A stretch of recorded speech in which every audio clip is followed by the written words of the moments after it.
Okay, let's begin. Shall we? Okay, bismillahirrahmanirrahim. Assalamualaikum warahmatullahi wabarakatuh.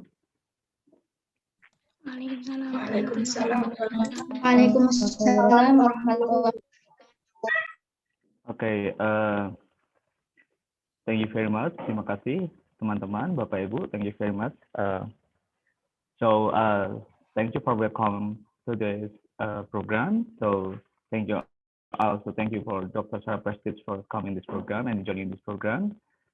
So today we will begin this program by the opening session. Then these opening sessions will be run about 30 minutes or maybe less.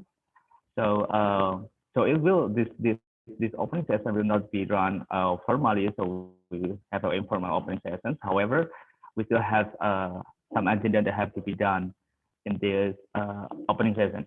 So first thing first, before we begin this program, let's open this program by saying Basmalah. Thank you. We are hopefully okay. Thank you. So hopefully this program will be done.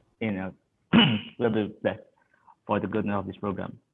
And going to the next session, the next agenda is welcoming speech from the representative of our department. She is Ibu Nukti Fauzia, MPD, as the Secretary 1 of our department on behalf of the head of department in mathematics education. So for Ibu Nukti, the time is yours. Terima kasih. Bismillahirrahmanirrahim. Assalamualaikum warahmatullahi wabarakatuh. Waalaikumsalam. Bismillah, alhamdulillah. Waalaikumsalam. Alhamdulillah, bersyukur kehadirat Allah Subhanahu wa taala. Hari ini kita dapat melaksanakan kegiatan visiting lecture bersama Dr. Sarah from Griffith University. Good afternoon, Dr. Sarah. Yeah, my name is Dr. Faya, the Secretary of Mathematics Department.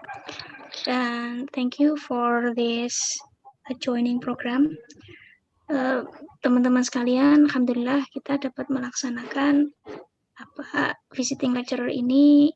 Tujuannya adalah selain ini merupakan kegiatan dari program studi yang telah direncanakan, ini juga mengupgrade pengetahuan kita, mengupgrade skill kita, tidak hanya apa-apa yang kita dapatkan dari kampus, tapi dari luar kampus. Dan kita luar biasa sekali bisa bekerja sama dengan Dr. Sarah untuk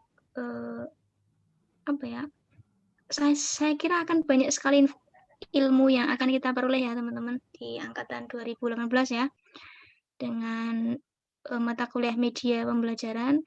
Jadi mari kita manfaatkan sebaik-baiknya kesempatan ini.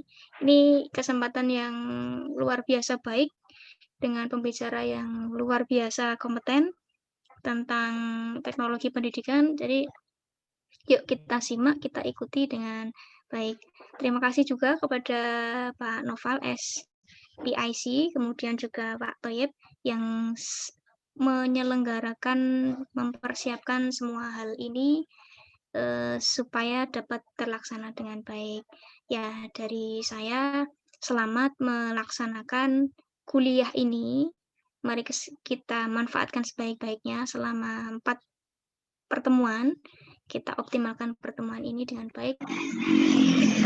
Kalau ada hal yang ingin digali, ditanyakan, yuk gunakan kesempatan ini dengan baik. Baik, terima kasih dari saya. Selamat menikmati visiting lecturer dengan Dr. Sarah. Assalamualaikum warahmatullahi wabarakatuh. Waalaikumsalam warahmatullahi wabarakatuh. Thank you very much, Ibu Nuki Faizia, for the opening, for the welcome speech as the representative of the department. So before we continue to Dr. Sarah, so I will introduce you some of the lecturers in here. So as the one who give opening speech is Ibu Ibu Nukti Faizia as the secretary one. And the second I see here is Pak Toyek. Pak Toyek, where are you? Oh, here. Here is Pak Toyek. So here is Pak Toyek. Is the one who will be your tutor along this program. Hello, Pak Toyek. Yeah, you got him, yeah. And then who else here? We have Bu Christina. I saw Bu Christina here. So Bu Christina, hello Bu Christina. So Bu Christina is the secretary too. So she is the secretary too in our department. And who else here? We have Pak Waluyo. Please open your camera, Pak Waluyo. Yeah, I think yeah, this is Pak Waluyo. But okay, Pak Waluyo. Hello, Pak Waluyo. And who else here? Oh, we have Pak Puji. Pak Puji, hello, Pak Puji. Hello. I'm sorry I cannot open up my camera because I was just get out from my hospital, so I look messed up today. Sorry. Okay, so hopefully you will get to me. You'll get it also. Okay, thank you, Pak Puji. We have here. So we also have.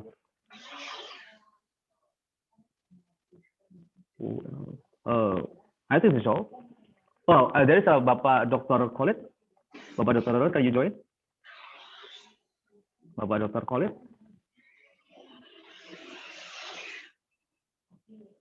Oh, but probably he's teaching right now. So okay, those are some of our lecturers, Dr. Sarah. These are some of our lecturers. So so Pak Toye will be the tutor along the program. Will be accompany you as your tutor, and for the next agenda is your opening speech. Maybe the time is yours. Please, Dr. Sarah, for the opening speech. Yeah. Thank you very much. I'd like to introduce myself. My name is Dr. Sarah Prestridge, and I have been a teacher for 30 years, though I know I look a little bit young. So let's say 30 years. So I was in the classroom, and then I worked as an education advisor for my department, looking at how to use computers in schools. So my main area of interest is digital technologies, and I have a very driven passion to help teachers use technology effectively. And when COVID came to Australia, I was the leading researcher for supporting teachers in schools and how to actually teach remotely. So we moved from learning in a classroom to learning online. And that was really an interesting phase. And now in Queensland, where I'm from, we're looking at how to blend learning, this idea of blended. I write a lot of articles, as you can see, and I was last year nominated as the top scholar in teaching and teacher education in Australia. Yeah, so I have a big passion about using digital technologies effectively. So I welcome you to ask me any questions, because this is a field that I am very, very passionate about.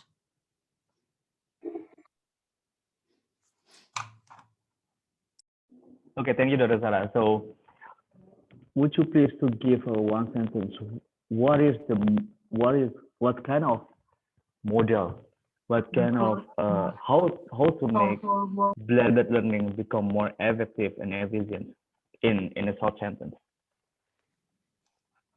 Now that question was, how do you make blended learning more, what was the next bit? Effective and efficient. Effective. Okay.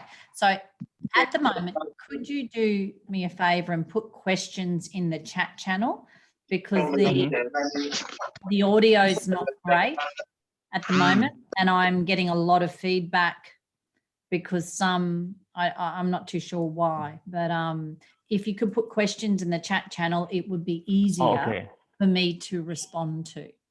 So how do you make blended effective? Oh, that's a very big question. That is what we're calling, I call the golden goose. How do you make blended effective? It's huge. It's huge because a number of different reasons. One, are our students able to regulate themselves without the teacher? So in a classroom environment, students are heavily regulated by their teacher to learn.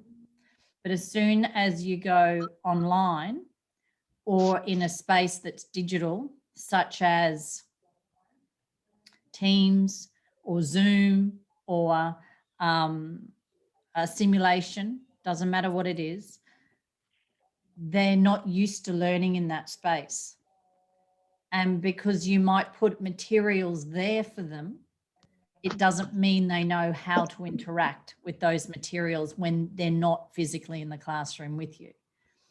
So a part of working with blended is to teach children how to actually engage at the same time as engaging with the materials. So you have to do two things at once when you design blended learning.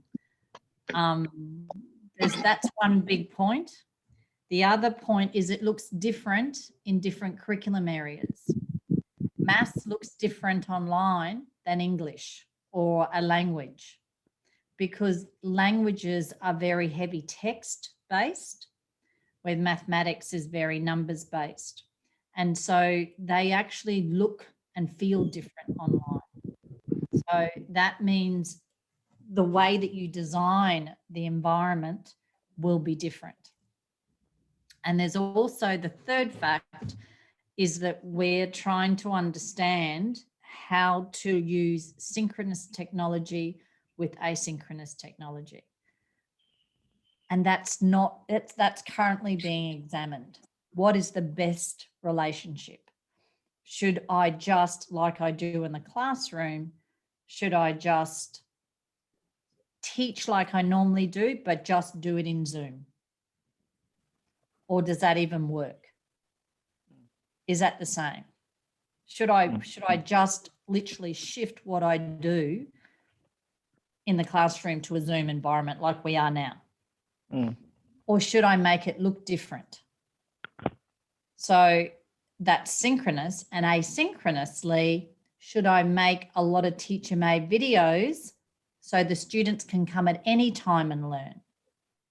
Or should I make it so that it's like step one, or like a game, step 1, step 2, step 3, quiz, step 1, step 2, step 3, quiz, so that it regulates their engagement, but they could do it at any time. So you'd have all the material there to work with and the students work through it.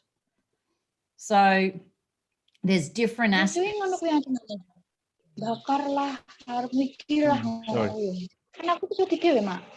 Bayu ngasih wedi. Mbah diancem apa? Terus ibu ini ngancem ameh dekne sing bunuh diri ngono ndang. Okay, please continue. Okay, so that idea is that you can either or of just moving from a classroom and then going online in a synchronous space is just a replication of what you do in the classroom, which doesn't work particularly well online. So you have to use the combination of the asynchronous with the synchronous activities. and you have to design it so that they all fit together to support the student's pathway through the unit or the learning sequence. Is any of that making sense to you? What I'm saying? Yeah. Okay. So based on that three, so we believe that if you try to integrate those 3 points in blended learning, so it will make it become more effective and efficient. However, there is still some effort need to do to make it done, to make it to be more effective and efficient. Am I right, Dr. Sarah? They're going to have similar principles, but it's going to look different for different age learners. What you do for a 10-year-old child compared to when you're teaching a 18-year-old child. That's going to look different. And also their experience of working with materials online. So that's one thing. There's also the idea of the curriculum area is going to be different. And also what drives a lot of this work is the teacher's capability. How familiar I am with the asynchronous environment. How I know how to design things. Or am I comfortable with teaching in Zoom? Am I comfortable with teaching in Teams? Can I use a discussion forum? Can I use the collaborate space? So if I'm comfortable and capable, then those ideas and those digital tools will be used more in the design of my work. So in a really simple way, in classrooms, you don't really have to use digital technology. You don't. It's a choice to do that. But in online...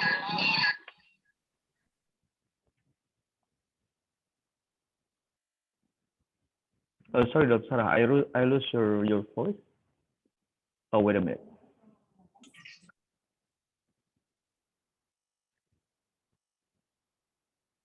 So you can unmute yourself because you're still muted.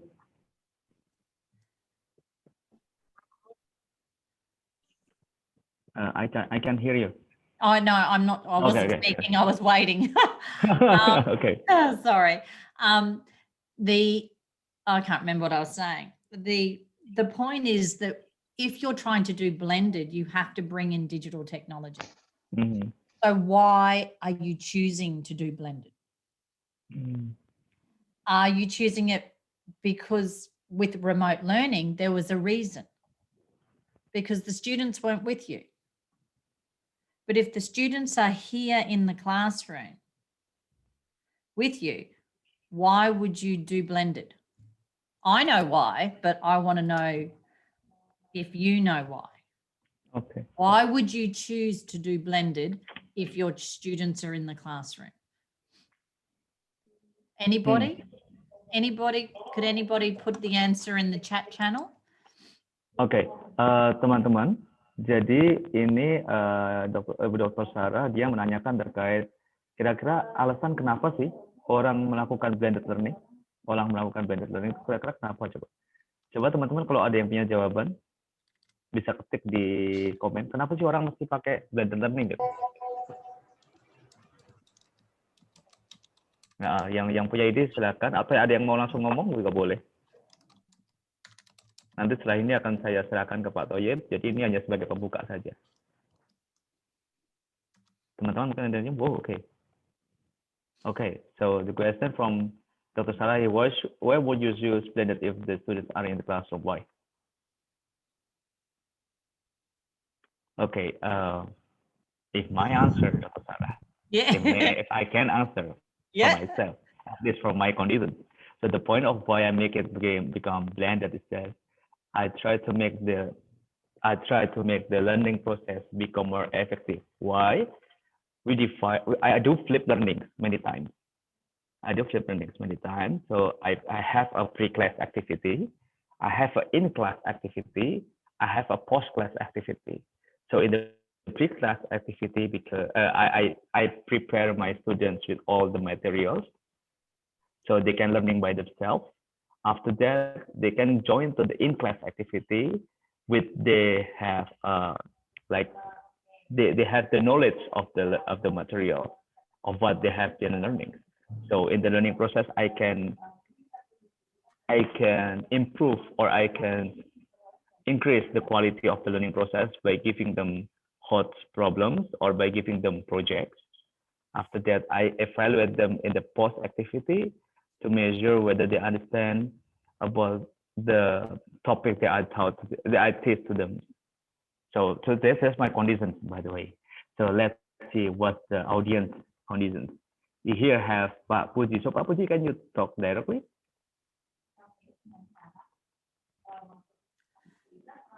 Oh, you can read his answer in the comment, Dr. Sarah. Because of the global pandemic that forced us to do so. Anybody else would like to Anybody else? comment? Teman-teman, Anybody ada yang ini? Ada yang mau coba jawab, memberikan respon? Kenapa sih kita harus It's okay. pakai? I'm really easy. I'm happy for ideas. The more ideas that you put in that chat channel, the more I understand what you're thinking, and the more I can talk about it. So the more active you are, the better outcome for us all. Oke, Anji, Felix, Atia, silakan. Salis, Aulia, mungkin Pak Tayyib juga. Okay. Maybe I will try to answer the question. Pak Tayyib, please.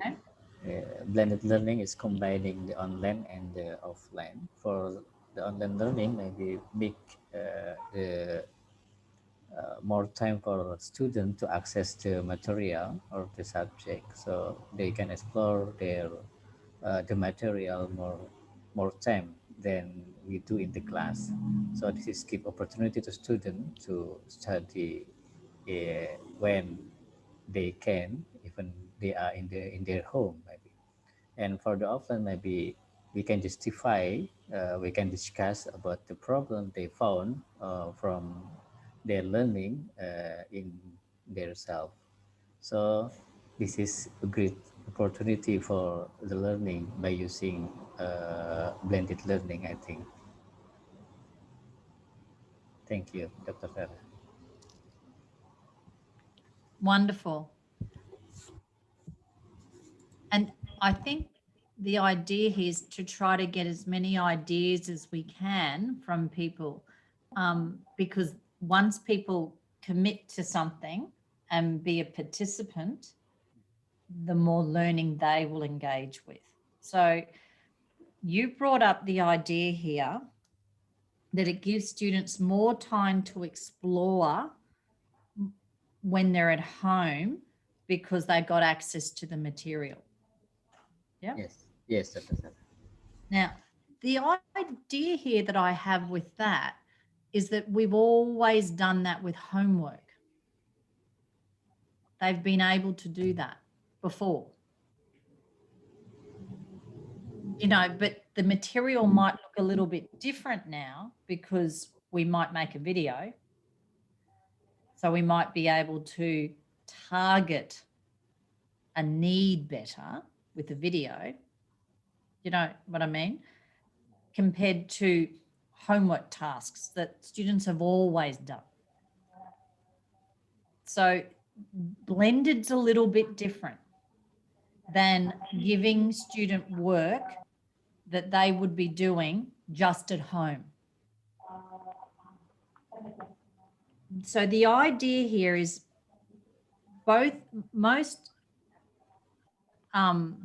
maybe for some teachers, blended is more effective because we can give explanation about the material clearly and students can ask about something to their teacher easily. No, that's a different thing. Okay, now hang on. That's a different point. Let me first go with the point here that we can't think about blended like homework. It's different. because we've been doing that type of work for a long time. So and the idea that more knowledge or more content is better is also difficult idea, because more doesn't mean better learning. Sometimes less and deeper means better learning. So how can we design it so it's deeper, not more? And I think those two words are really important. We can't just keep giving students more and more and more things. We have to do things that make them think deeper. So if we're talking about thinking deeper with the technology, the comment here, maybe some teachers blended is more effective because we can give explanations about the material clearly. Now that's a different point, where the teacher doesn't just give homework.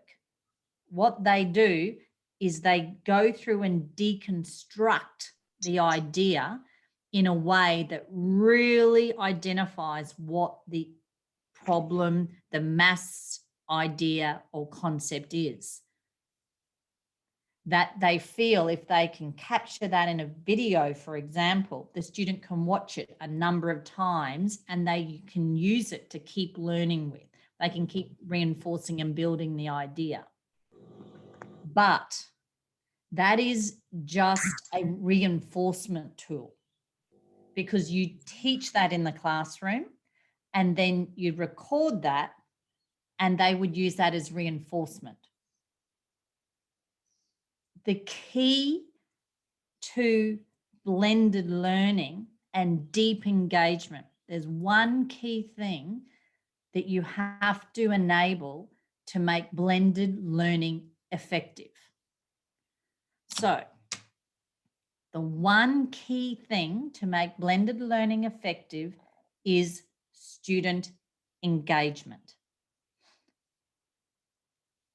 So it's not just taking the material and watching it, it's doing something with it.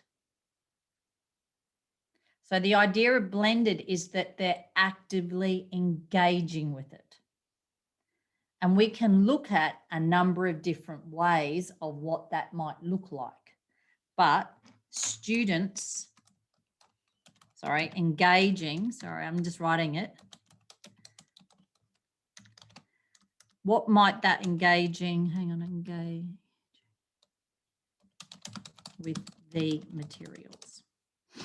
How can we get students engaging with the materials, not just looking at it when they're online? They have to be doing something. What could they be doing with the material?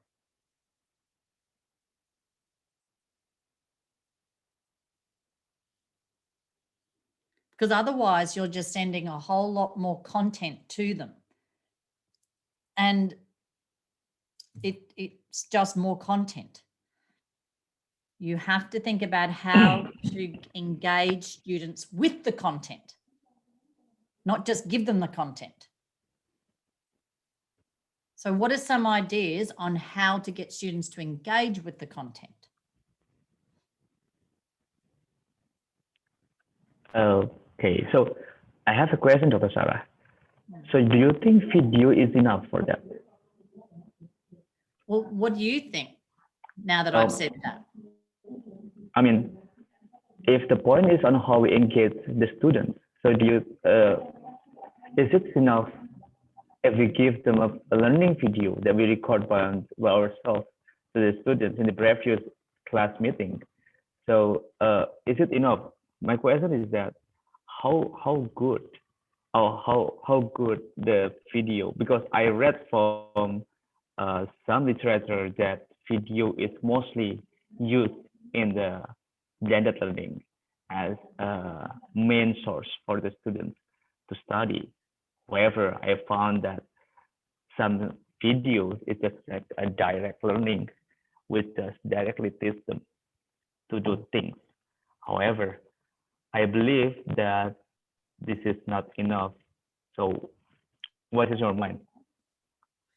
Well, that's a very good question, because we see a lot of the time that in COVID, teachers sent a lot of videos to students. The videos were better than worksheets. No, just worksheets. The videos were better because the students were used to the style of the teacher. And because they were used to the style of the teacher, that's one reason that they're better, because their students are familiar. But that's when they're away from the teacher. If they're in the classroom with you, would you show a video of you in the classroom teaching? Or would it only be used outside of school, outside of the classroom? Like the idea of the flipped, where they watch it and then they come to you.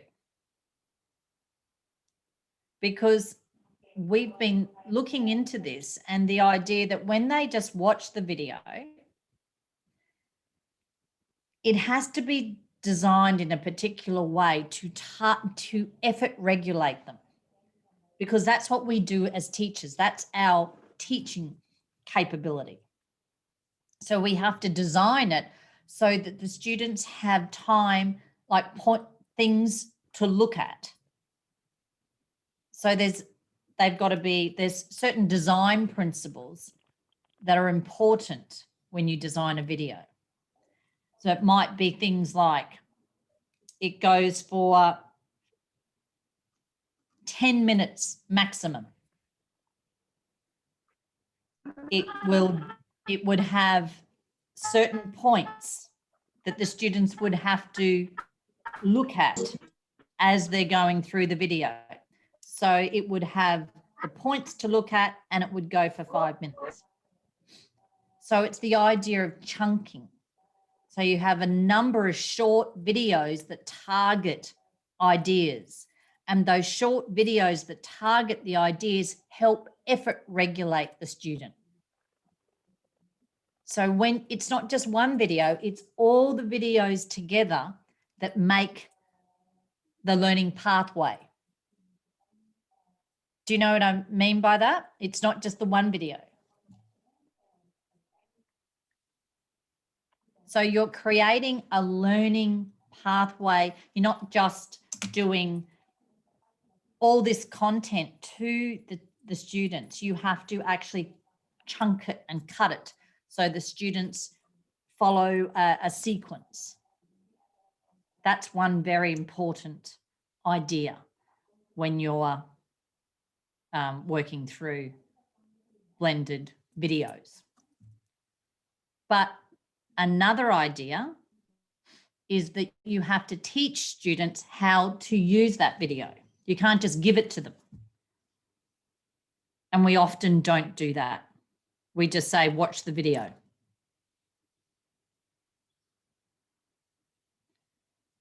So how do you teach students to use a video for their learning?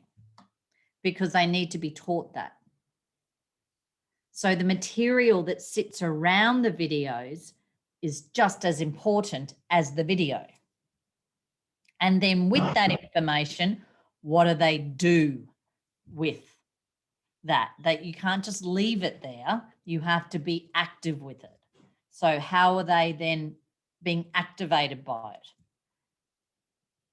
So that's a number of different things to consider than just the video. Right. Do you right. any feedback on that? If you could give me some feedback on those points, even plop them into the chat channel, some of the things I've just mentioned that are important when you're designing videos for students. Right. So You what finally is go to that point ya, the video. Oke, teman-teman, silakan memberikan komentar terkait apa yang tadi disampaikan oleh Ibu Sarah terkait video seperti apa atau bagaimana sih cara kita mendesain video gitu. Nah, monggo. Nah, Dr. Sarah, so your last point that will be the objective of the aim of this program, right? Okay. Right. So the aim of the program. So this course is definitely talk about on how we make math learning media based on computer or computer-based math learning media. So one of that is the video itself. So we're making a video.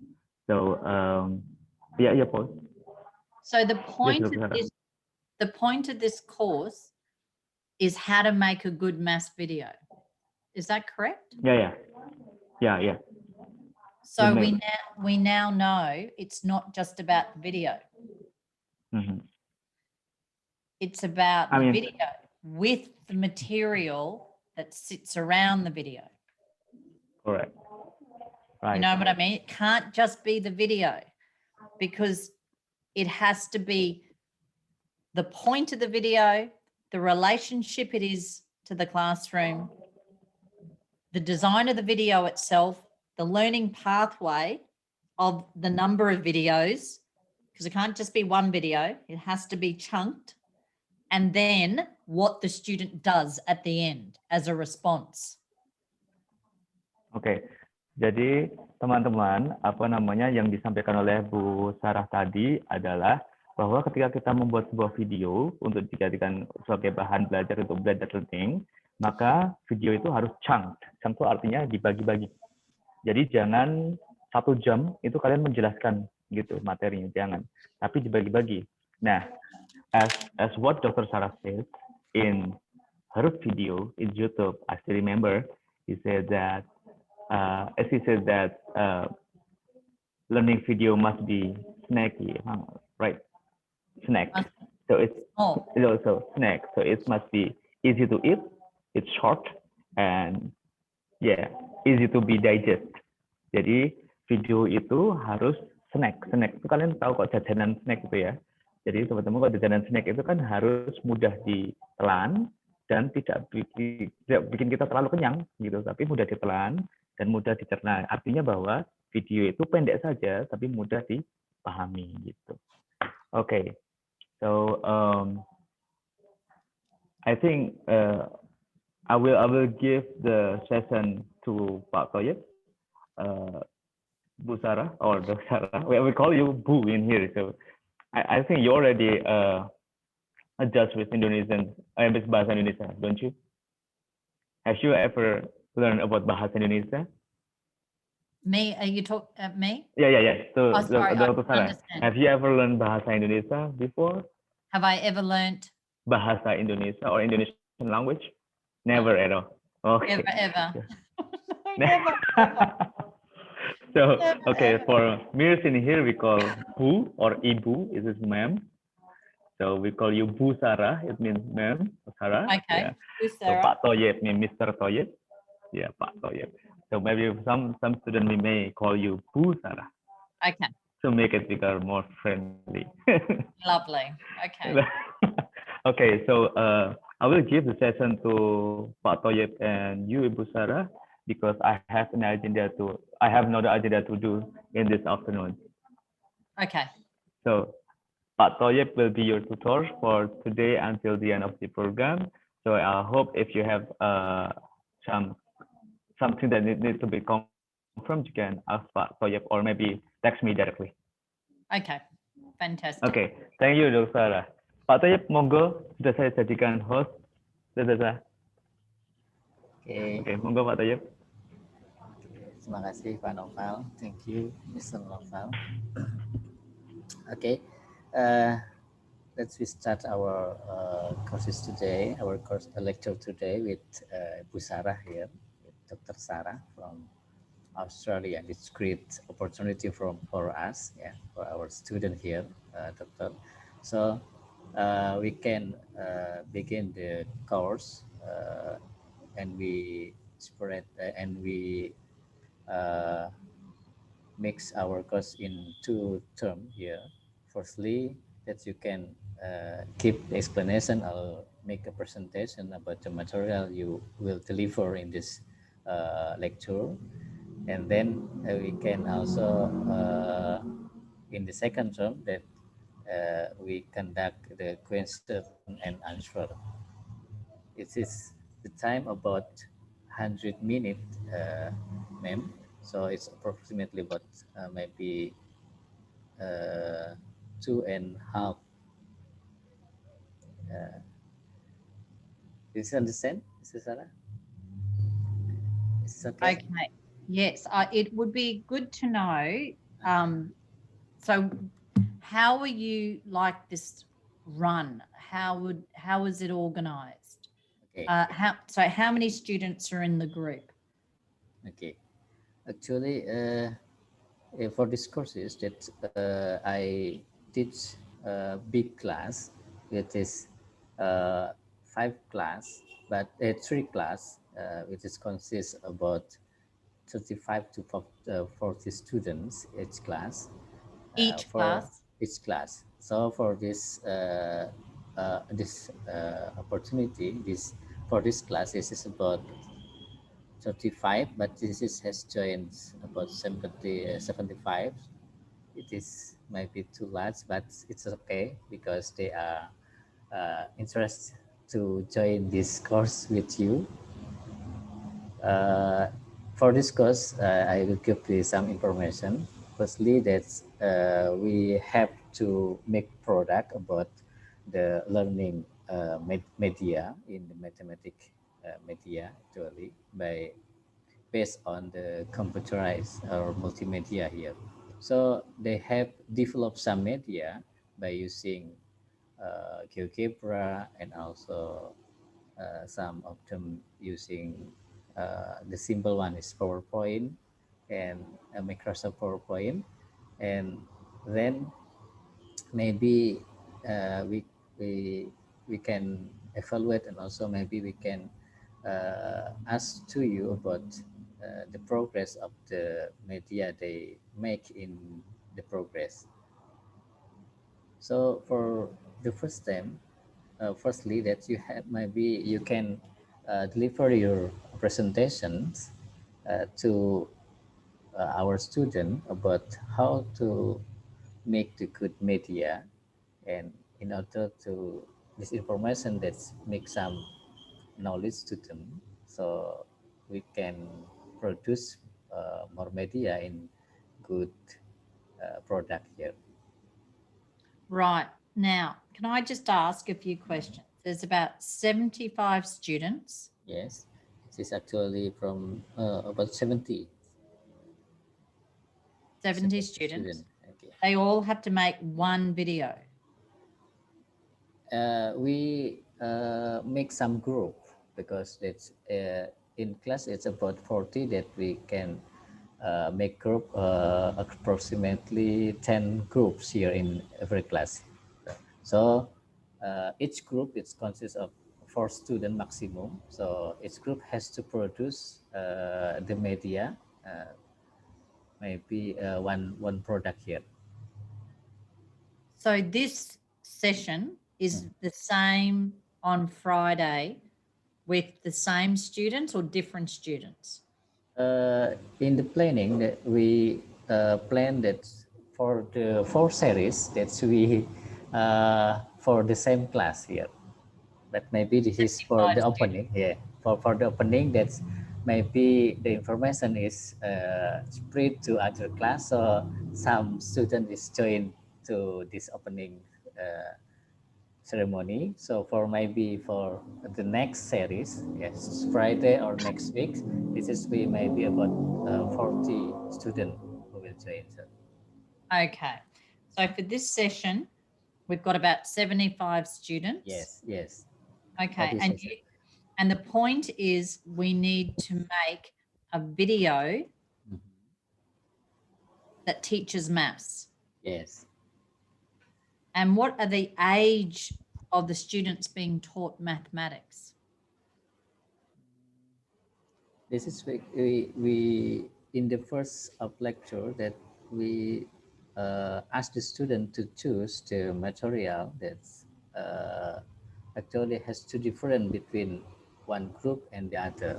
So there is some group that get geometry about the numbers, and also that choose the geometry, and there are choose the statistic, and so we can complete we can make the media for the complete topics here.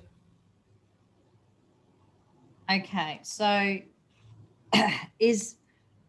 sorry, I just want to make sure I understand. So Yes. in this session, I just present information for the whole time. Is that right? Or is there activities? Okay, maybe for first time, firstly that you can make presentation, but we also that open the question and answer session too here. Okay. Okay. Question answer session. Okay. Well, I'm going to start with the question answer session. Oh, okay. So, I'm going to ask the students to give me the questions that they want answered. oh, okay.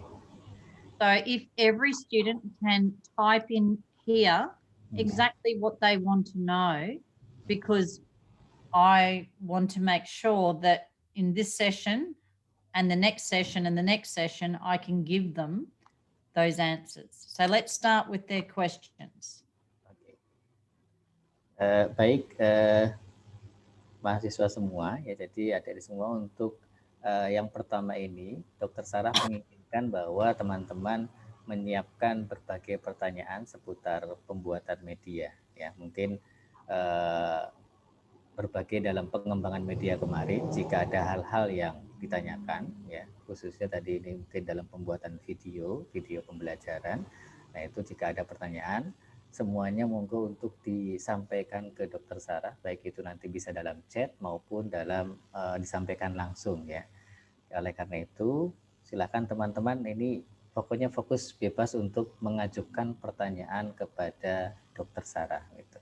Monggo silahkan, kita beri waktu secepatnya saja kalau ada pertanyaan. Jadi dimulai sesi ini berawal dari pertanyaan teman-teman semua gitu. Oke. Let's begin. Please raise the hand for question here, or maybe you can chat in the, you can text in the chat box here. For the first one, Erina. Okay. Yeah, Pak. Am I audible? Yes. Okay. Talking about the student engagement, making a great learning video is hard, especially to engage the student. It's not neither easy nor fast.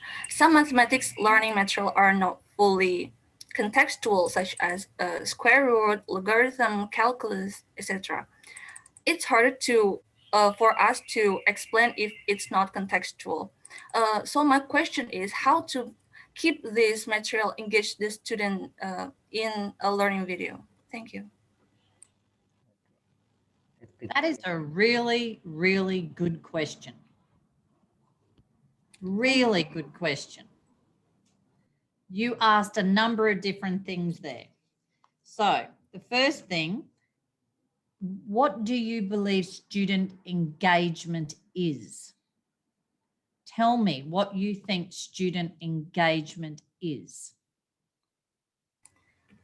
In my opinion, student engagement is if student can like keep their attention to their teacher when the teacher is teaching them. Maybe I believe that is the student engagement. Okay, so if it's attention, you want to make sure they're listening to you. So what's one of the features then that you would think is important if they had to listen to you? Tell me. Maybe some points like the biggest point in the material. What do you mean? If in my opinion, if we want to deliver a material, we have to know the main point, what we have to deliver to the student. So I think that's the main point. Okay, Make sure everyone writes this down. This is really good stuff. You have to have 1 point in the video. It has to be short and 1 point. And you keep going back to that point, explaining this is the point. You actually have to identify to students because they're not used to learning through a video. So the thing is, you have to say, you have to be the teacher in the video, not just telling them the content. You have to be teaching them how and what to look at when you're doing the video. So you might do things like putting up, this is what I want you to focus on. One thing, and then as you start explaining it, you go back. Remember, this is what we're focusing on. Then you go do a bit more. Remember, this is what we're focusing on. Do you know what I mean? You're teaching them to focus. So you have to be explicit, more explicit than you've ever been before. Okay? Yep. So for you, main point, the one thing you want them to focus on needs to be first.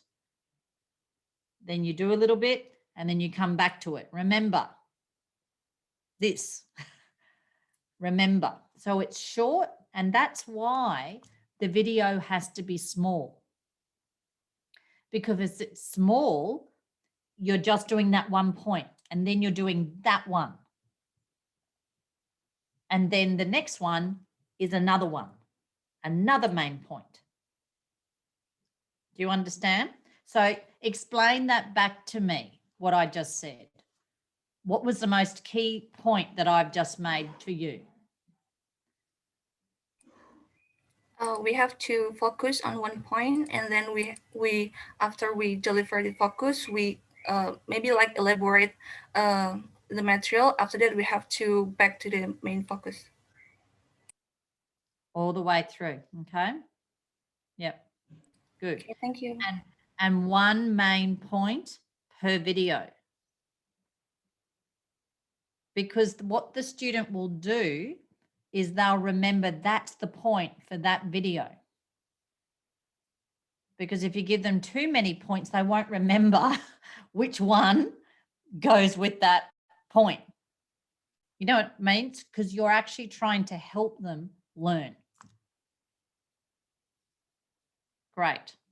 Fabulous. So we now know we have to have 1 main point. Okay, next question. Okay. Maybe allow me first to explain to another student about your answer, Dr. Sarah. Sorry? So, allow me please to explain to another student about the answer. Okay.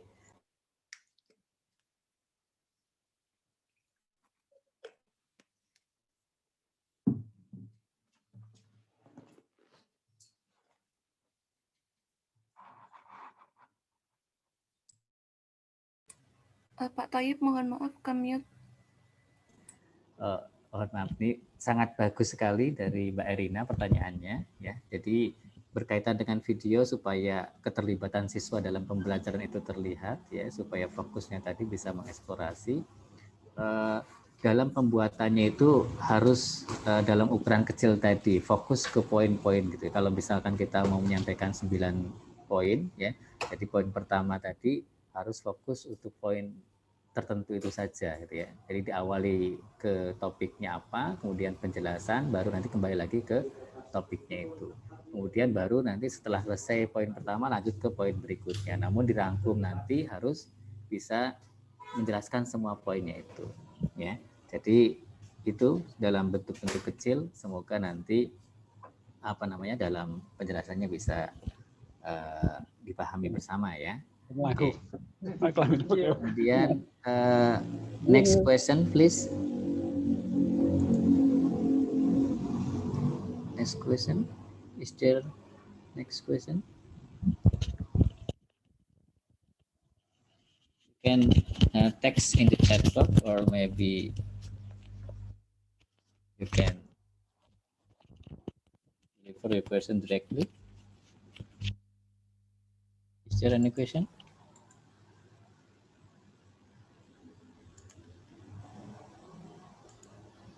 Okay, maybe from me, Dr. Sarah. For this is for the video that we have to produce the small video. If there's any duration here, we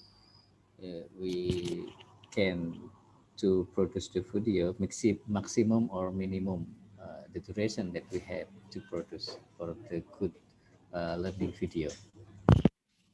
Does it just have to be one video? Or for one video? Only one? Yeah. For one video. Yeah. Maybe for one topic. Then I'd think about it in a different way. I'd break the video up into parts, because blended learning and online learning needs to be chunked. And that's your second big idea here. It's chunking. We have to chunk content and engagement with students. So I would have the main point, an example, go back to that main point.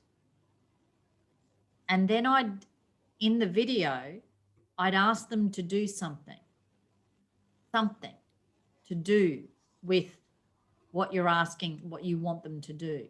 And then I would actually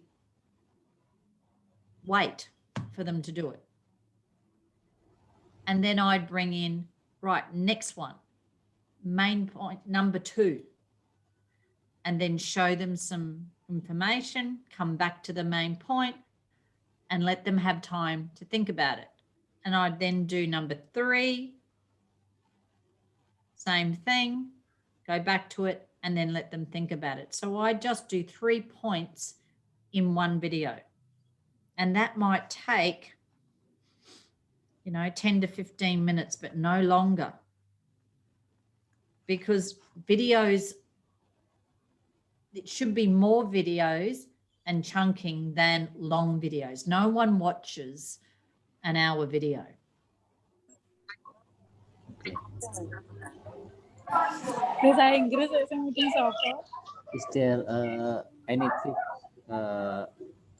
Is there any tips to produce the video that we can maybe record the long video and then cut into the parts for more topic, or maybe we have to record especially for focuses to one topics and other? Is there any tip, any tips for the making video? I'm sorry, I don't know what you mean. In making video, it is okay to record to make the record in the long. Maybe, for example, that if we want to deliver 9 points here, Yep. It is okay to record all 9 points and then we cut in the small part. Focuses on point per point, or maybe we have to record focuses one point in the beginning and then continue to the other point. Maybe you can give some tips in the recording, or maybe which way that you prefer to produce this video, to produce the video. The research indicates that students don't watch a long video. Mm-hmm. If they're in one go. If they do, they tend to make it faster and they scan back and forth with it. Oh. Though your students might, I haven't done research in Indonesia. However, the idea for blended learning is to chunk the content if you're doing content and increase engagement, getting them to do something and focus on it. The idea is that you're not replicating a long speech.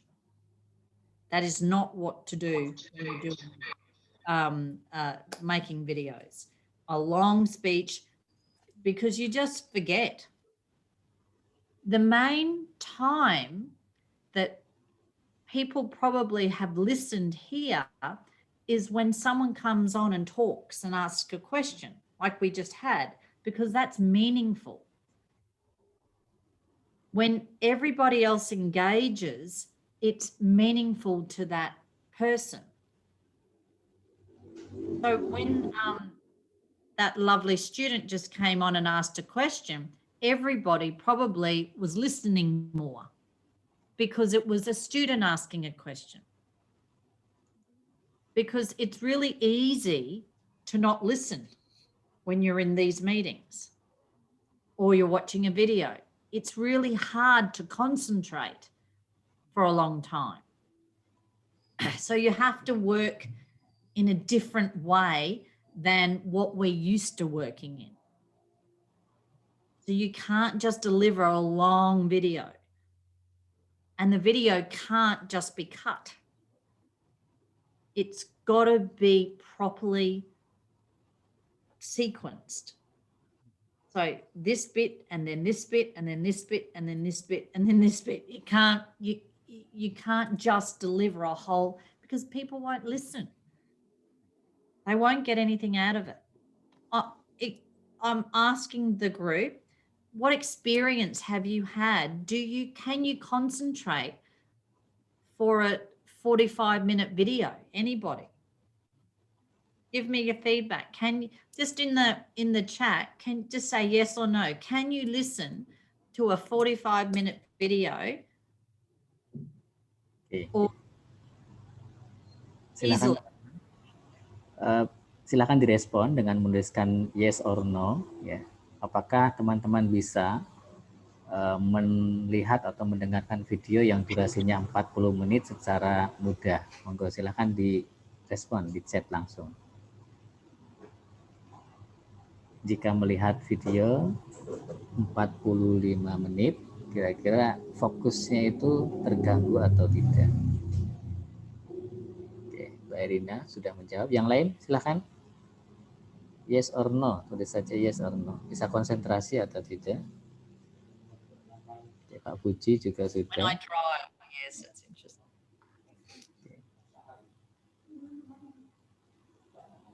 Here is the response in the chat box, Dr. Sarah from Sri. Another please.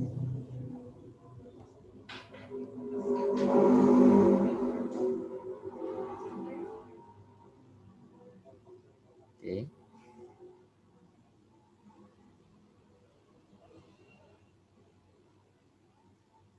Now that's an interesting idea, that you could listen to a 3-hour podcast when I drive. That's great. I agree. Because you chose to listen to that video. It's a podcast you're interested in, so that creates a different idea.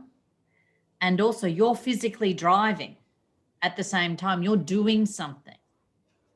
Often when we have these videos that we make for students, they're sitting there watching them. They're not doing anything. And as soon as you get a student sitting there watching, especially a young student who's 12, 13, 14, they're not going to listen for a long time. Do you think the age group of the children you're making the videos for, how old are they? Who's the audience for the video? Who is the audience for the video that you're making? How old are they? Silakan teman-teman dijawab pertanyaan Dr. Sarah di chat box. Ya. Siapakah audien dari video yang kita buat dan berapa umur mereka?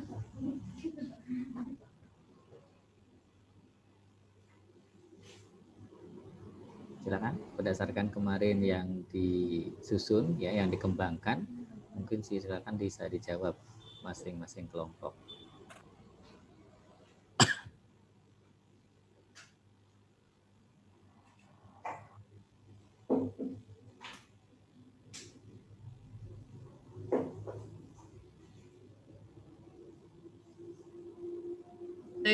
Years old. A 13-year-old child would not listen to an hour video. And if they did, their concentration span would go in and out. They wouldn't be able to take in that much information because they're not doing anything. In a classroom, is that, if you talk for an hour non-stop, is that good teaching?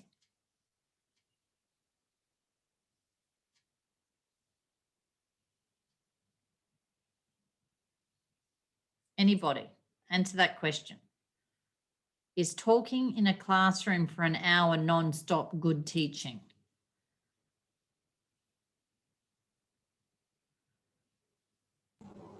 Please, anybody can respond. Mbak Irina?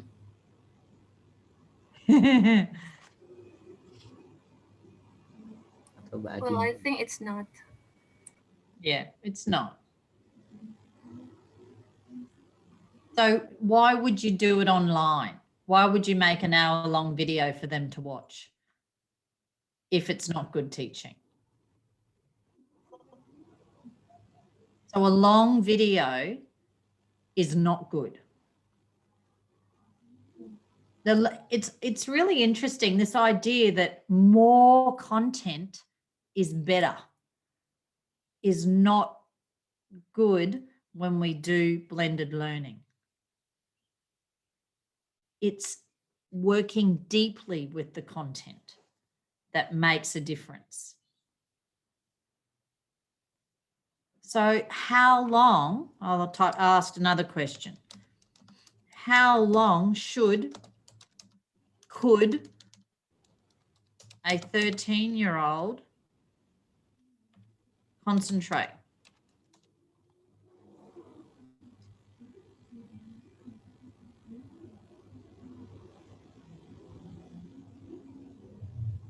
Could people answer that question for me?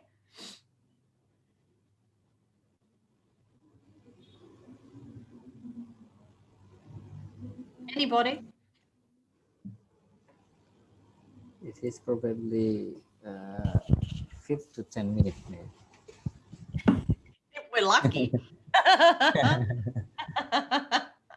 Because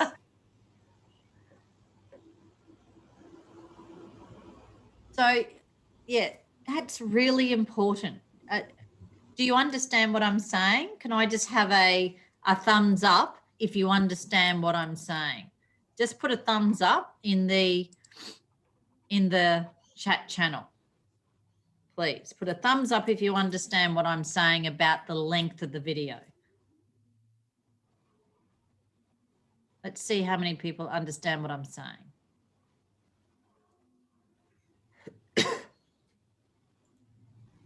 Silakan memberi tanda jempol kalau memahami penjelasan dari Dr. Sarah, teman-teman.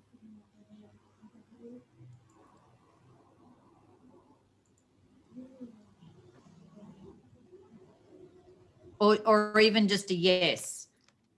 If you can't do a thumbs up, just do a yes if you understand what I'm saying. Kalau paham, silakan tuliskan yes.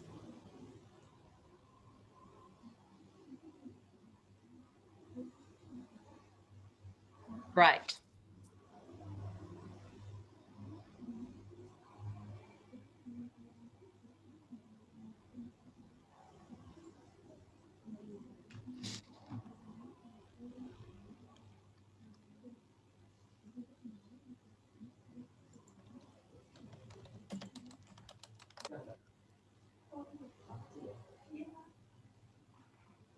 Okay. Right. Okay, I'm just writing things that are important to remember. The main point of your video needs to be clear. That's point number 1. 2, it can't be long. Can't be longer than 15 minutes.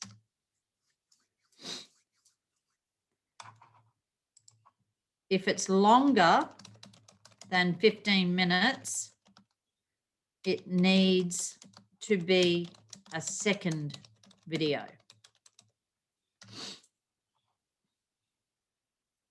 Okay, so now we know that. And now we know why. We know why. Because they can't concentrate for that long. And they can't concentrate for that long because they're not used to it. Because we have taught children how to learn in a classroom, we have to teach them how to learn in a video. So that's point number 4. You have to teach children how to learn using a video. Hang on, I'll just spell check that one.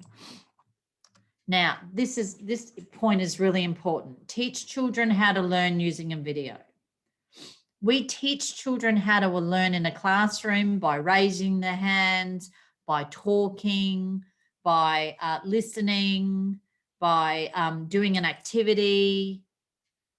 But we just give them a video and we think they're going to learn. So if they just get a video, that doesn't mean that they're learning by watching a video. So how can we help students learn using a video? How do we do it? Because we know how to do it in a classroom. How do we do it in a video? Let's have some ideas.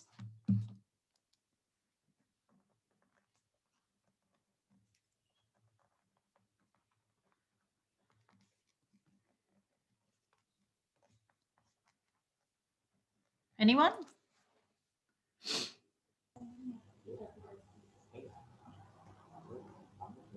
By giving some activities, by asking them to do something. Like, can anyone give me an example?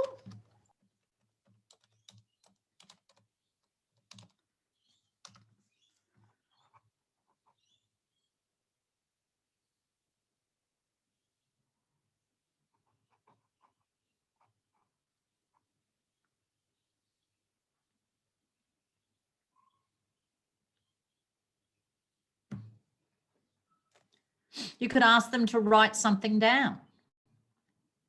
As soon as you've asked them to do something and engage, that's better than just watching. You've got to do more than just watching. So let's think of some ideas. They might want to write something. Ask them to write something down. What else?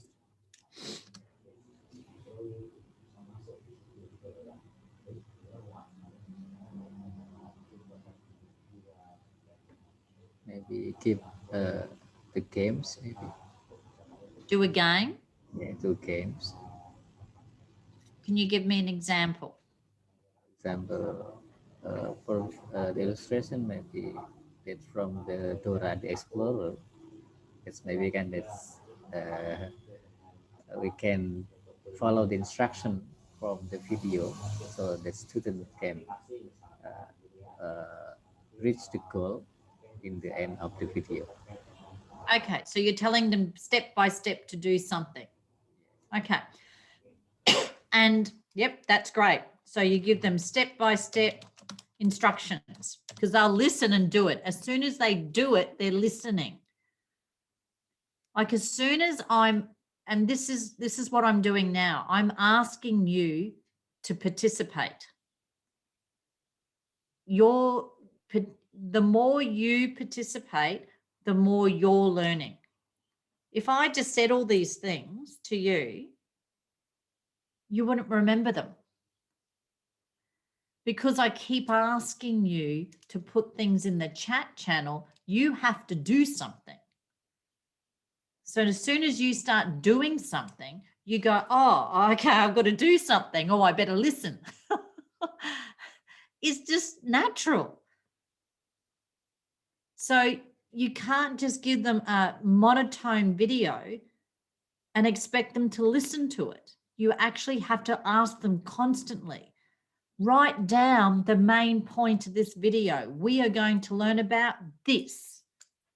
Ask them to write it down. Next, I want you to do this. Next, I want you to do this. So they're doing something. And then you can even ask them, to wait. Okay, let's think about this. I'm thinking, you can do that. You can say, I'm thinking this. Did you see that? I wonder what you saw. I wonder what you're thinking. You're trying to create a relationship with them and help them move through the idea. Okay, you're not just giving it to them. You actually have to build it with them, work it out with them. So working through something is important, but you're working through with the students, not just giving it to them. Yep.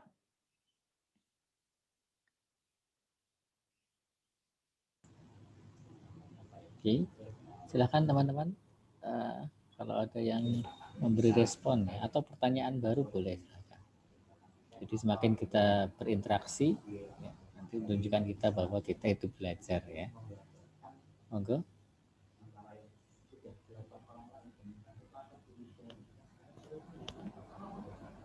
Maybe other question from me, Dr. Sarah? Yep. This is any difference between the video for the senior high school and the video for the junior high school, or maybe for elementary school and high school? It is any difference criteria for the video? So junior and senior. Yeah, junior. I think it's more important their experiences than if they're junior or senior. If a student hasn't learnt with a video before, they're not going to know how to use it well. You can obviously do more complex work with high school students, senior students compared to junior students, and the high school students can be longer,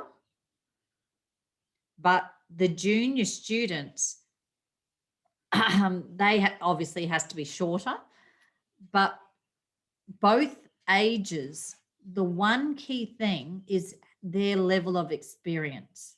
And if they've never used a video before, you actually have to use it with them in the classroom. So the idea of blended is not just that it sits out there, sits out beyond the classroom. You actually have to teach them how to use it in the classroom, so when they're by themselves, they are able to use it. So you can't just give them a video and say, do this. And we know that because the flipped classroom theories didn't work too well, because the students didn't know what to do with the videos and the material before class. And they'd come to class and go, I haven't done anything. And there was a lot of that because they don't know what to do with it, or something else happened. The idea of blended is not flipped. Do people know do you know the difference between blended and flipped? Do you know the difference? I'm going to ask that question. What is the difference between blended and flipped? Anybody? Silakan teman-teman. Apa perbedaan blended dan flip ya, flip classroom, flip. Yeah, flipped classroom, yeah. I've never heard of the flipped one. I've only heard of the flipped one. What's the flipped one then? Silakan yang sudah pernah. What is the flipped one?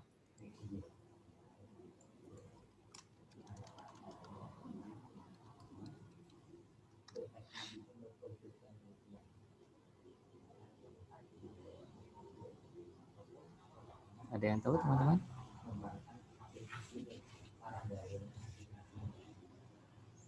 Flip classroom is actually change the environment. That's actually usually that we learn the material in the classroom and do the homework in the home. That's we exchange the activities. So we flip the activities. Student learning material by themselves in their home, and then do the task or the answer, the discussion, the problem in the classroom. This is that I know about the flip. Maybe you can correct if I'm wrong. No, that is correct. Did it work? Have you ever done flipped? For some experiment that I do the flip classroom, but there's more problem. That's actually that as you say, that's when we give the material to the student for study themselves. That we can to assurance that they study well. So when they back to classroom, we have to repeat the explanation in the classroom. That's right. That's right. And that's what we always find, isn't it? That we just do it again in the classroom. Yes. And the students just say, oh, they're going to do it in the classroom anyway. I'm not going to do it outside. So blended is different. So what do we mean by blended? When does blended happen? What is blended? Because we need to know this if we're going to make videos for blended learning. What is blended? Okay. Okay, for all students, please can respond by text in the chat box. What is blended learning?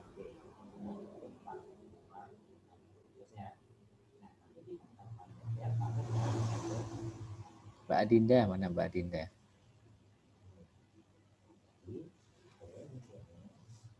Anyone can respond?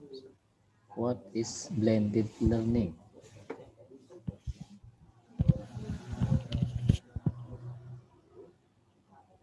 Someone can answer. Someone can answer. It's not that. There's lots of people. Yes.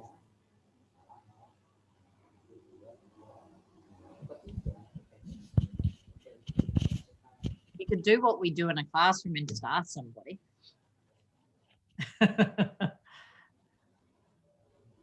It's quite difficult maybe to say in English. Yes, very true. Very true. But at least that maybe student can try by everything, or maybe can speak directly. Yeah, I'm happy to listen.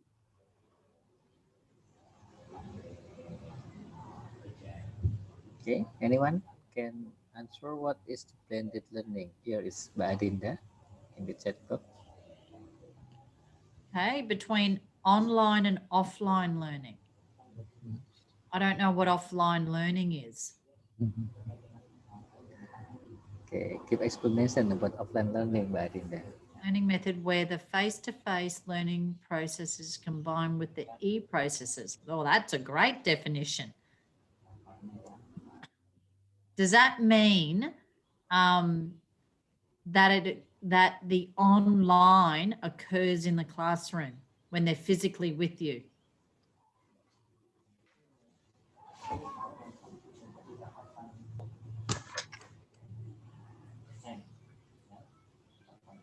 Is that correct?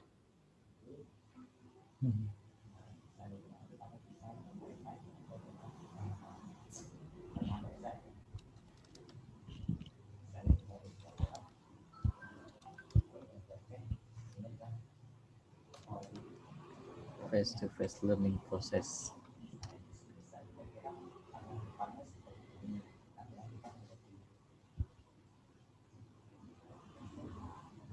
We really need to do this before we make a video, so you have a good understanding of where that video sits within all the other teaching. So is blended in a classroom? Ya, silakan. Apakah blended itu dilaksanakan di dalam kelas? Pendapatnya teman-teman semua bisa disampaikan. Yes or no? Yes or no? Apakah blended itu dilaksanakan dalam kelas, ya atau tidak? Sorry, I should have done that to everyone.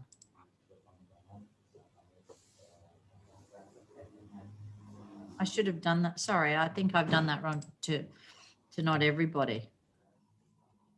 Is that better now?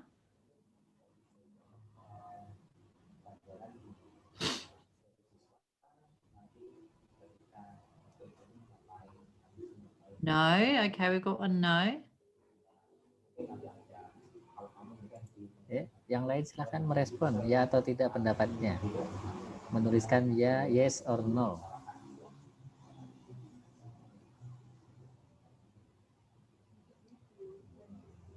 Jangan malu-malu untuk mengechat ya, untuk menuliskan chatnya.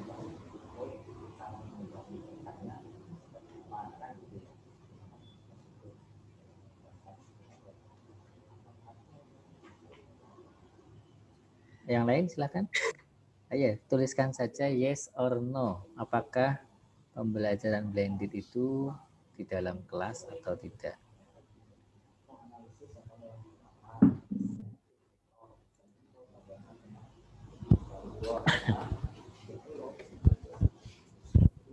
Baru 2 orang nih, yang lainnya pada kemana ini? Silakan. I don't think they want to respond. I think they're a bit nervous. I think yes. Okay, good. No. Okay. Let's see how many more we get.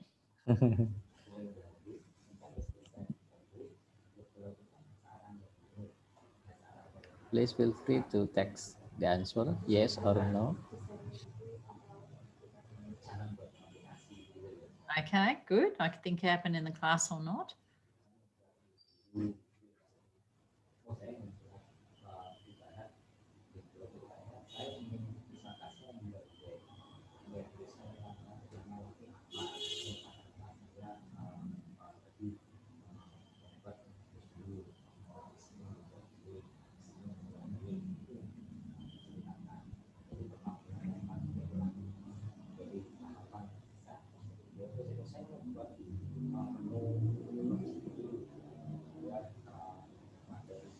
Now, what do you think, Muhammad?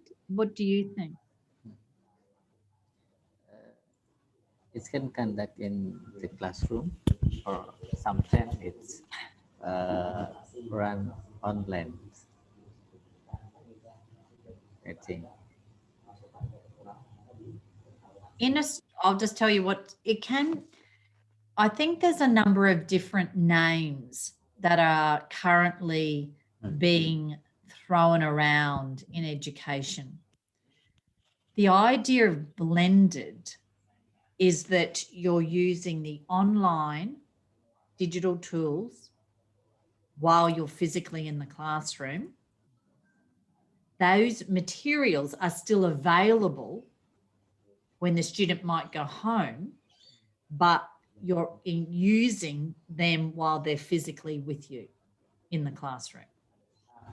So you're actually, the key to blended is that you're trying to teach them how to use that material while they're with you in the classroom, so that they're capable of using it beyond the classroom.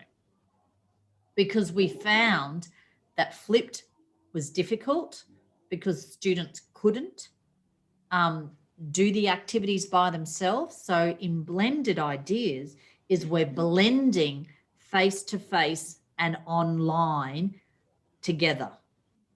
That's the notion of blending. You're using the face-to-face in the classroom work, but you might be doing online activities while they're physically with you in the classroom. So you might have a series of videos and activities that students are doing, and you're, as a teacher, the students are doing it all by themselves or with a partner, and you're walking around the classroom. So there's no direct teaching because all the material is online in a learning management system. So you're actually, and this is the key part of blended, is that you're teaching them how to use the material, that they're not just left alone to use it, because that's what we have learned, that that's our greatest downfall. We have to be able to mix blended and online so that students are capable of using that material beyond the classroom. So at the current moment, blended is online in the classroom. And then maybe for later use, they might reinforce, but it's only reinforcement activities. It's not new learning. So it's trying to work out the relationship between the material.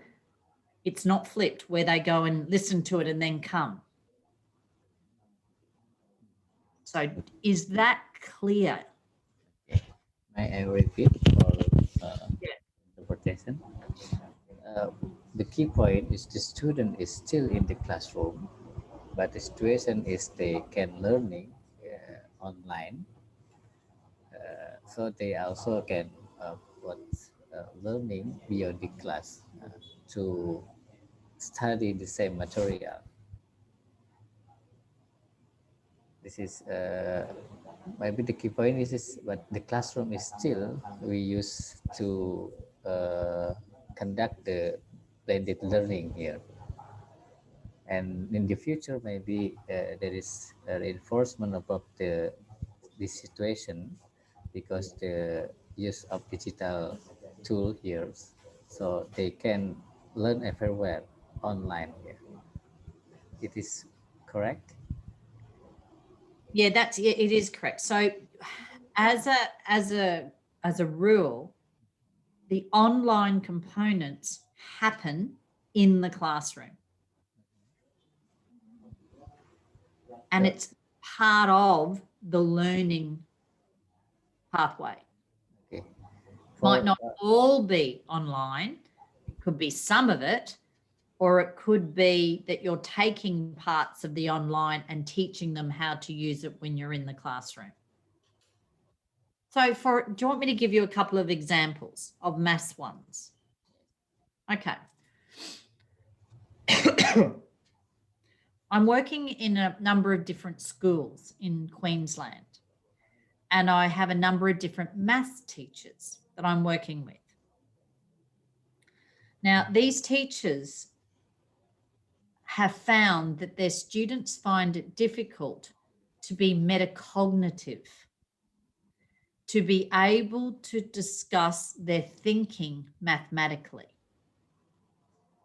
So to be able to reason why that they solved a particular problem in that particular way.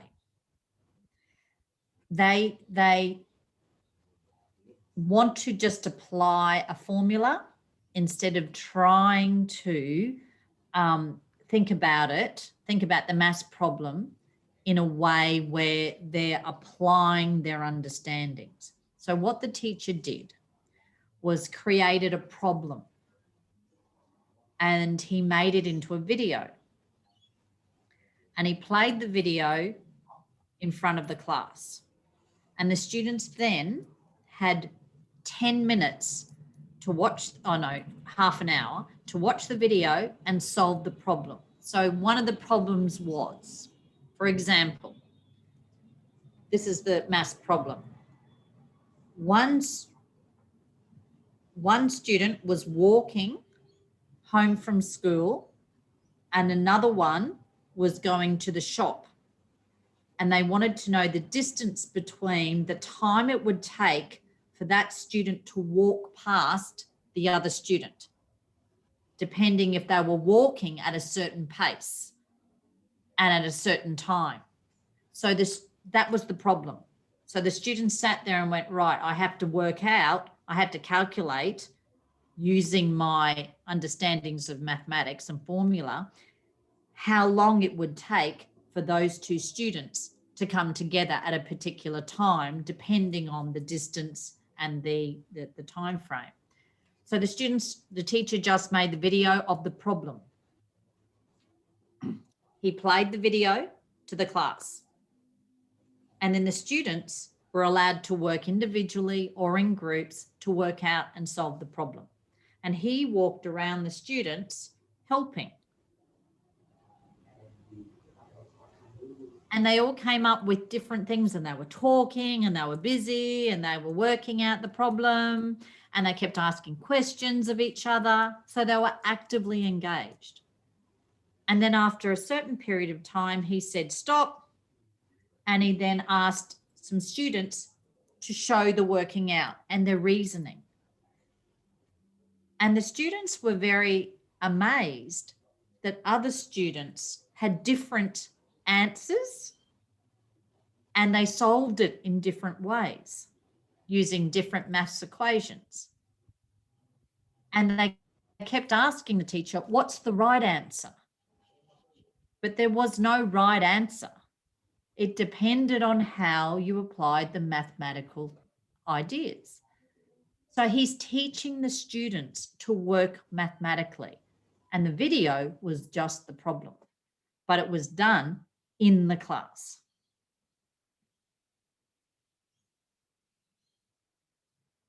So it wasn't about a whole lot of content. It was just setting up a question, a problem for them to solve. So he was still teaching, but he was moving around helping the students independently. Now that's not typical understanding of maths. When you look at maths videos, you see a whole lot of content being explained. What do you think? Are you familiar? Like, is that like that scenario that I just explained? Would that happen in your schools? Yes. Actually, teachers in school in Indonesia that's also using the media to deliver their material or give the student the problem, and then the student work out the problem by group. But for finding the solution, that maybe the student is still manually discussed by their friend without using internet here, because the gadget that the tool that's supporting in the school, it is still maybe there is no tool to support for online learning in the school. Okay. So they still manually to get the solution, manually discussing, discuss with their friend in one group. But, okay, the teacher that's already make the media or the material using the video or other media. So what would be the usual use of a video in mathematics in junior high school?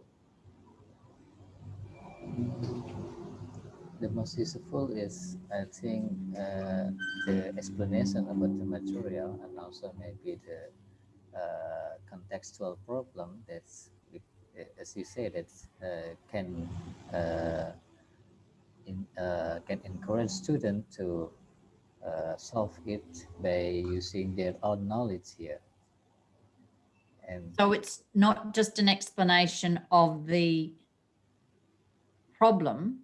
There is a problem for them to solve that they have to do it, or does the teacher solve the problem in the video? For the first time, after the explanation in the material, maybe teacher give the example to solve the problem, and then give another problem to solve by student independently. But some teacher also that after explanation they give the problem without example that show in the video, that only give the problem to solve by student. Okay, so they answer the problem in the video. Yes. So what are these students doing? By discussion, student can communicate their idea, but still in the classroom with that online tool here. And then the student maybe, when they still confused to solve the student, they can read the books and also ask to the teacher to explain the instruction, or maybe the why, how to solve this problem. This still happen in the school in Indonesia, in many schools. Okay, so in the video that these students have to make, is it about explaining a problem and how to solve the problem? Is that correct? Some video that's in this explanation the problem. Okay, all right, yeah. So, and then you have to think about how that is used in the classroom. Is that correct? Yes. So is that considered in the design of the video? Actually, beside that we use in the classroom, that we also we hope that the video can access it by the student in their home. So it's not limited in the classroom, but also they using video here that can see the video in their home, the student home. Yeah, so as reinforcement, but as a teaching tool, that's different. When they're at home, it's a reinforcement tool because they're not teaching themselves. Right. So that's when you're teaching them something, there's got to be some understanding of designing the video in relationship to what they're doing in the classroom and what they're doing beyond the classroom. You can't just have an isolated video. So that's the idea of blended. It has to relate to what they're doing in the classroom and what they're doing at home, which you would agree with. Okay. Yep. So there is, we have to make the clear instruction between the video when we use in the classroom and also the video when it used in student home. This is other differences instruction, maybe, Dr. Sarah? Yeah, I think so. What do you think? Yes, of course, because when we in the classroom, we can still facilitate the student, but when they're in their home, so they can maybe with their parent and also with brother or sister, or maybe by themselves, they access the video. So this clear, the more clear instruction when they access the video in their home, this is more what is, let's say, is we have to make it clear when they access in their home. Yeah, exactly. And that's one aspect of blended learning.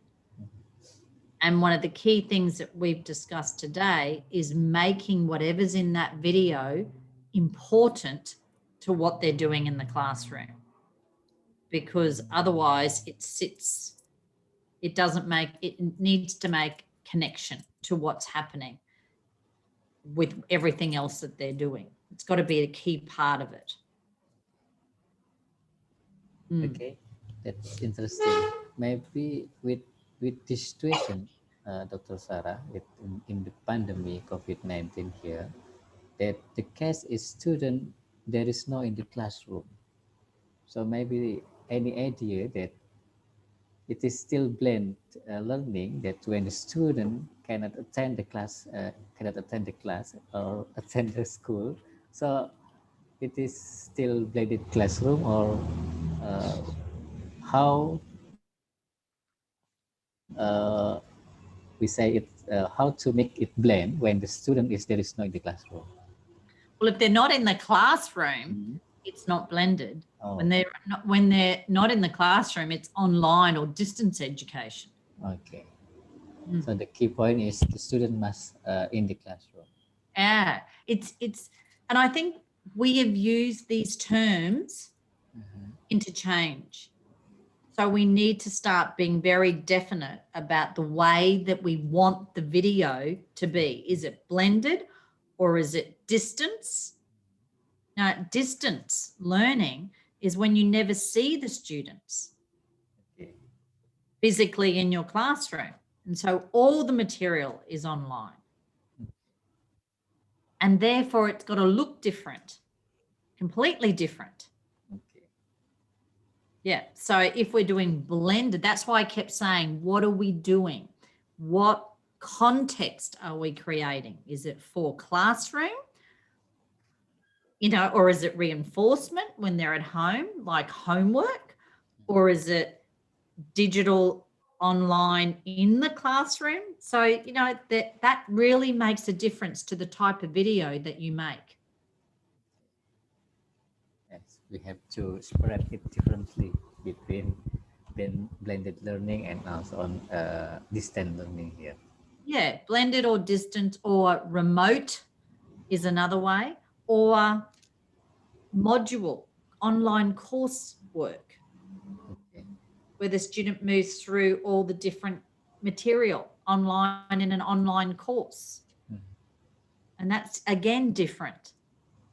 Okay, because there's any case that some teachers argue that blended learning is combining what this is online and offline. Offline, it's mean that learning conducting in the classroom, and the offline by offline learning or distant learning. So when they're teaching maybe about for meeting here, they designing the learning is by 2 meeting in the classroom, yeah, and the 2 other is using the online learning. They argue that this combining is they call blended learning. So it's different here. Yeah, Correct that's me. different again. Okay. Yeah, I think so. Online and offline. I don't understand what offline is. Yes. Yeah. But look, I think we've only got about 10 minutes left. Is that correct? Yes. So Yes. what do we need for the next session? So I'm really clear on what you need in the next session to help these students.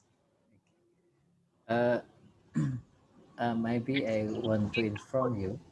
Yeah, and students can put things in the chat. What do you need for the next session to help? Baik, okay, I will inform the student, ma'am. Oke, semuanya ya untuk mahasiswa silahkan tuliskan ya kira-kira untuk sesi berikutnya ya, karena ini waktunya tinggal 10 menit perkiraan ya. Untuk hari Jumat besok kira-kira apa saja yang mau didiskusikan, yang mau dibahas, silahkan dituliskan di chat ya, supaya nanti kita diskusinya lebih lancar lagi. Kalau tadi ini seputar blended learning sudah banyak pencerahan ya dari Dr. Sarah, silahkan tuliskan ya sebanyak-banyaknya kira-kira yang mau kita diskusikan atau yang dibutuhkan untuk sesi berikutnya apa. Silakan semuanya ya, kalau bisa ini dari 49 nih berkurang nih. Monggo silakan menuliskan semuanya. Apa sih yang diharapkan dari diskusi pada sesi berikutnya? Ya, harus menuliskan silakan Mbak Erina, Mbak Atia, Mbak Arum, Mbak Rineka, ya silakan dituliskan, jangan malu-malu silakan. Ayo segera dituliskan di chat kira-kira apa sih yang mau diketahui, yang mau dikaji saat sesi berikutnya.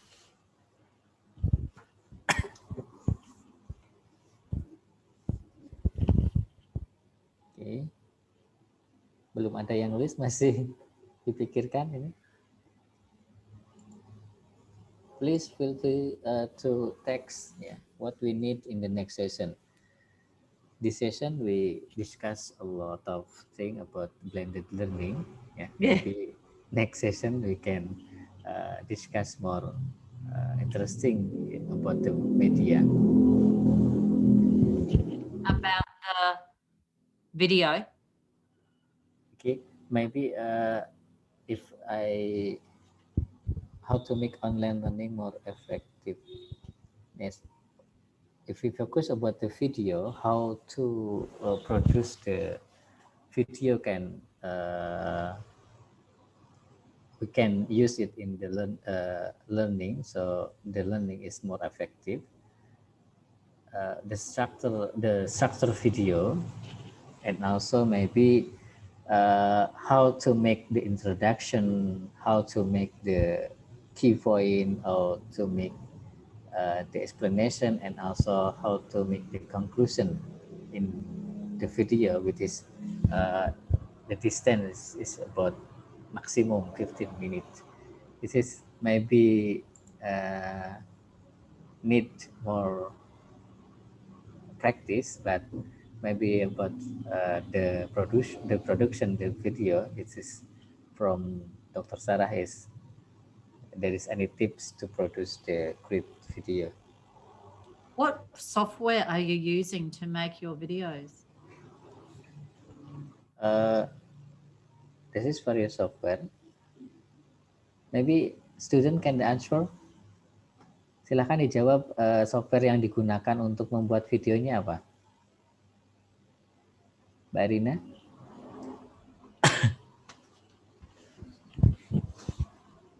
Biasanya actually we use articulate storyline, Camtasia, and what yang lain mungkin yang pengalaman yang Can you type the names? Can you type the names so I know? Ketikan di kolom chat yang kemarin digunakan softwarenya apa?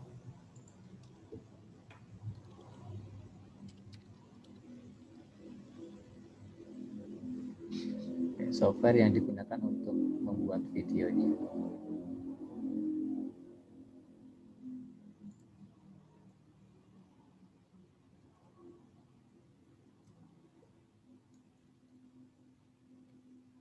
Movie Maker, okay, right, okay.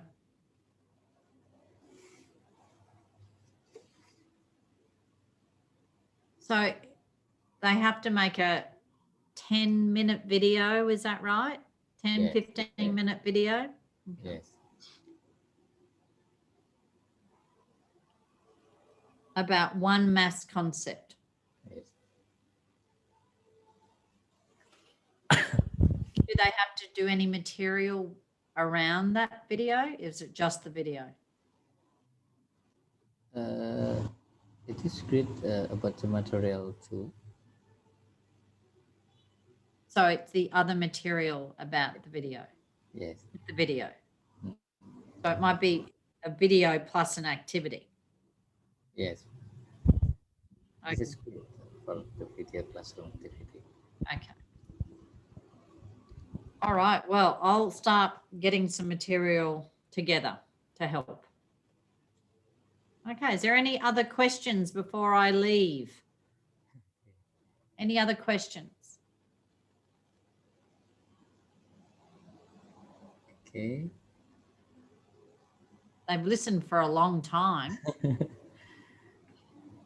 Okay, I'm sorry because the students still shy, maybe still. Yeah, they are shy. Okay. Maybe in the next session we can make discussion more responsively or more interesting, so we can prepare the many questions to ask to you to Okay. explore. The more questions you have, the easier it is. Okay. So because that's how you learn. You ask questions. Silakan teman-teman, kesempatan terakhir untuk bertanya kepada Dr. Sarah. Adakah pertanyaan? Silakan.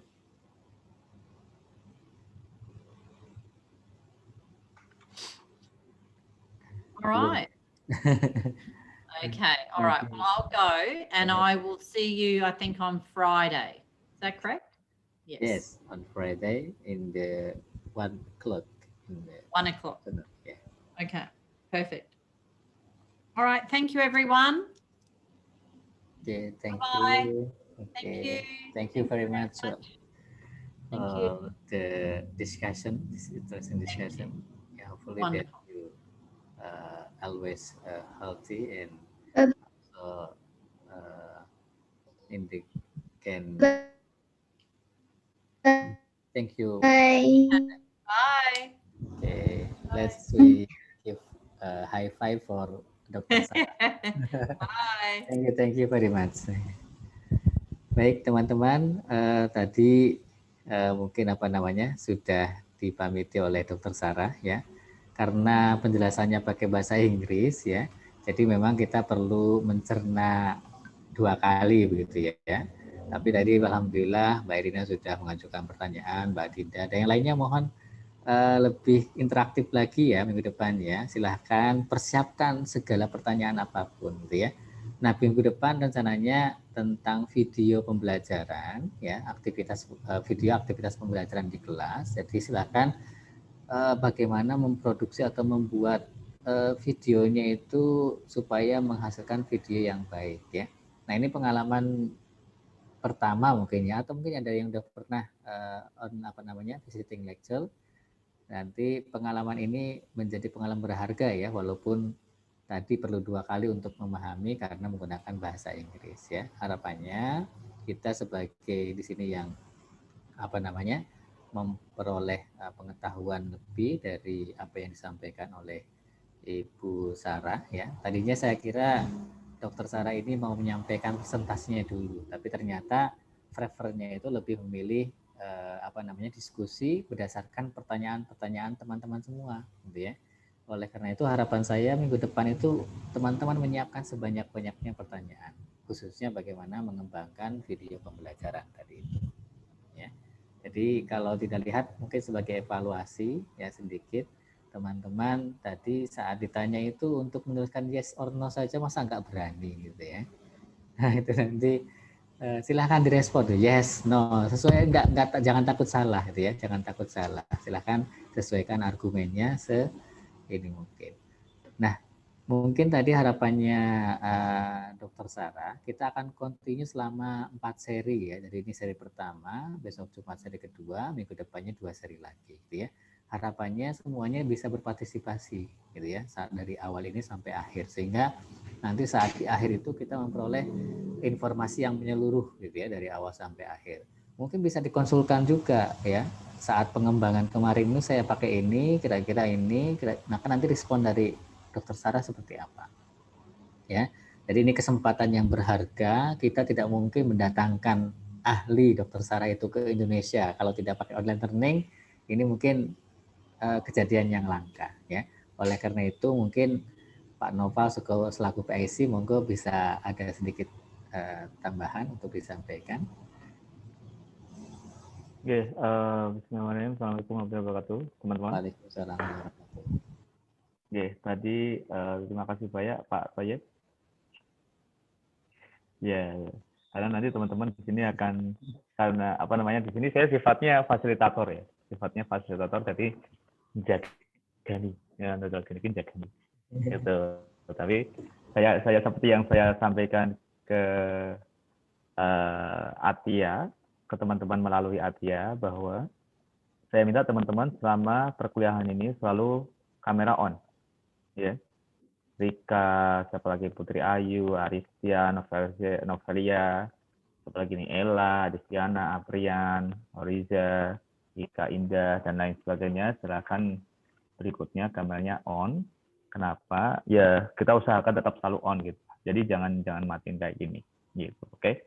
Jadi harapan saya gitu. Yang kedua adalah seperti yang tadi disampaikan oleh Pak Toyib, bahwa ini adalah momen langka. Momen langka dalam artian adalah jarang mungkin kita ada teman-teman termasuk yang mendapatkan privilege atau hak istimewa gitu, mendapatkan kesempatan istimewa untuk bisa berkomunikasi langsung dengan dosen luar negeri.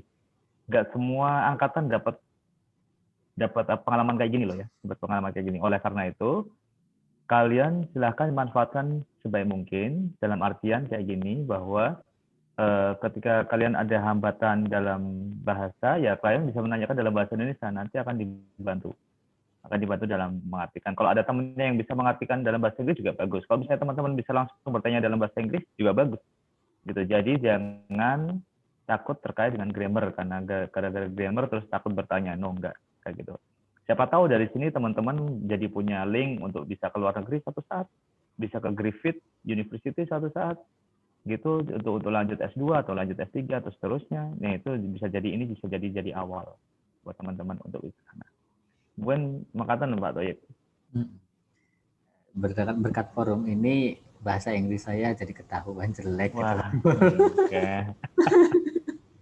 ya gak apa-apa, yang penting pede aja. Tadi kan apa yang saya tanyakan, saya sampaikan juga ya kurang dikit bisa dipahami oleh Dr. Susan gitu ya. Bahkan Mbak Erina itu lebih baik bahasa Inggrisnya gitu ya. Silakan teman-teman explore aja ya, show off aja begitu, silakan, jangan takut salah. Tadi ya, kata kuncinya saat kita belajar dengan berinteraksi, dengan mengajukan pertanyaan, itulah yang dinamakan belajar. Beda halnya dengan hanya menyampaikan materi saja gitu ya. Jadi tadi intinya Dr. Sarah memilih itu flavornya gitu ya. Jadi menjelaskan berdasarkan dari kebutuhan dan pertanyaan yang diajukan kepada beliau. Gitu ya. Tetap semangat ya teman-teman. Insya Allah minggu depan tetap join lagi, besok Jumat ya, tetap join jam 1, kalau bisa nanti setelah Jumatan jam 1 kurang seperempat ya, itu sudah bisa join, jangan sampai terlambat kalau bisa. Oke, terima kasih banyak Pak Nova sudah memfasilitasi ya atas kuliah tamu ini. Nah, kebetulan ini dari luar negeri ya, sekali lagi ini kesempatan yang istimewa, mohon dapat dimanfaatkan semaksimal mungkin gitu ya. Oke, saya kira cukup. Terima kasih banyak teman-teman atas responnya, walaupun di sini masih dirasa kurang ya, harapannya 3 seri ke depan itu bisa lebih aktif lagi ya. Beliau secara bahasa juga sebetulnya sudah diperlambat ini ya, apa namanya? Iya, betul. Namanya itu supaya kita bisa paham. Iya, nah, mungkin untuk tambahannya ya, ini kan nanti di-record Pak Nova ya, udah recording ya. Nanti kalau mau memahami mungkin bisa di-share ke teman-teman supaya nanti bisa dipahami lebih lanjut. Ya, nanti saya sampaikan ke Atia ya. Nanti linknya saya kasih ke Atia, nanti Atia bisa share ke teman-teman ya Atia ya. Ya, oke. Sudah, Pak. Terima kasih dari saya. Monggo Pak Nova bisa saya serahkan ke Pak Nova. Teman-teman, terima kasih. Sampai bertemu lagi minggu depan. Besok Jumat ya. Bisa Jumat, tolong jangan telat dan tolong kameranya selalu on dan jangan takut tanya. Oke? Arina temannya disemangati. Oke, thank you. Assalamualaikum warahmatullahi wabarakatuh. Waalaikumsalam. Terima kasih Pak Toyib. Terima kasih teman-teman.